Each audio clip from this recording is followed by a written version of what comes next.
So this latest bill is AB 379. It was authored by Sacramento freshman Assembly member Maggie Krell. The Survivor Support and Demand Reduction Act is the full name of the bill. So here's what it would do. Make it a felony to purchase any minor for sex under 18. It would also fine perpetrators $1,000, and that money would then be used to help sex trafficking survivors. But it's that first part that I mentioned that's creating controversy once again. So let's back up here and go back to last year. Amendments were forced onto a similar bill to exclude cases when 16 and 17-year-olds are sex trafficked. That bill was authored by Republican Senator Shannon Grove. This year, Assemblymember Krell teamed up with Grove and co-authored AB 379, vowing to reverse the policy excluding 16 and 17-year-olds. But once again, some Democrats are requiring the bill to exclude 16 and 17-year-olds. So here is their argument. The bill could lead to 16 and 17-year-old victims who may have been forced by traffickers to have sex with each other or other victims. They could be ultimately punished for that. That amendment will now be forced onto the bill in order for that hearing to happen. So Assemblymember Krell put out a statement tonight saying she wholeheartedly disagrees with that amendment, saying in part, in order to get a hearing on the bill, we were forced to remove the piece of the bill that ensures crime of purchasing a minor for sex applies in all cases where the victim is under the age of 18. So I spoke with Krell about a week and a half ago about this bill and asked her specifically about this very provision. Let me be perfectly clear. If there's a deal out there that protects men who are buying 16-year-old girls for sex, that is a deal that I would happily blow up. So in that same conversation that you just saw, I asked if she feels supported by leadership, specifically Speaker Rivas. We talked about that and more. I'm looking forward to getting unanimous votes for this bill. I think it's really important. I don't think the voters would tolerate people being opposed to this. I mean, these are really vulnerable victims who we need to be protecting. Yeah, and to speak of the voters, too, because Speaker Rivas said when the session started that, voters sent a message, and especially on Prop 36, tough on crime, that is top of mind among voters right now.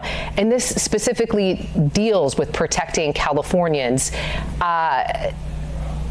Do you understand why there is the pushback by Democrats against this? I'm not feeling a pushback against this bill. I can tell you this has been my life's work. I've been working on this issue for 20 years. I'm bringing this bill because this is what we need to do to protect teenagers who are being sold for sex right now. So is there a hearing coming up? Yes. The hearing in the Public Safety Committee will be April 29th.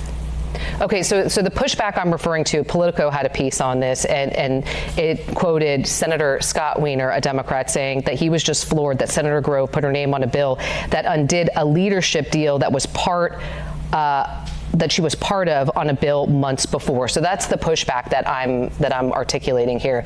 Do you feel like Politico's reporting is inaccurate here? Is it something that you're not seeing?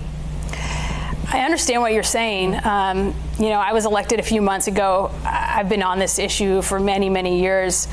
The most important thing we can do right now is to pass a bill that protects minors from commercial sex. I mean, right now, 16 and 17-year-olds are being bought by older men for sex, and it's absolutely unacceptable. They're very vulnerable out there. We're seeing robberies, rapes, even murders.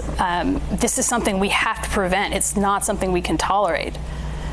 Are you hesitant to call out any sort of obstacles that you might face because that might make it more difficult as this start going through the process of getting the hearing and getting the votes it needs? I'm not following. Just that, so this reporting here from Politico shows that there is some pushback against this, and that members of the Public Safety Committee in the Senate are not on board with this just yet. Do you worry, are you concerned that if you were to voice concerns against leadership or some other Democrats that they might kill this bill? I think they'll vote for this bill. How confident are you in that? I'm confident they'll vote for this bill because it comes down to who do we want to protect. I mean, do we want to protect the Matt Gaetzes of the world? Do we want to protect men who are buying teenagers for sex? Or do we want to protect victims? So again, issues in the Public Safety Committee on the Senate side, and we learned today also on the Assembly side. The hearing was scheduled for tomorrow. You heard Assemblymember Krell say that it was initially pulled. It is now back on. Our Tom Wallace will be there, and we'll have a full report tomorrow night.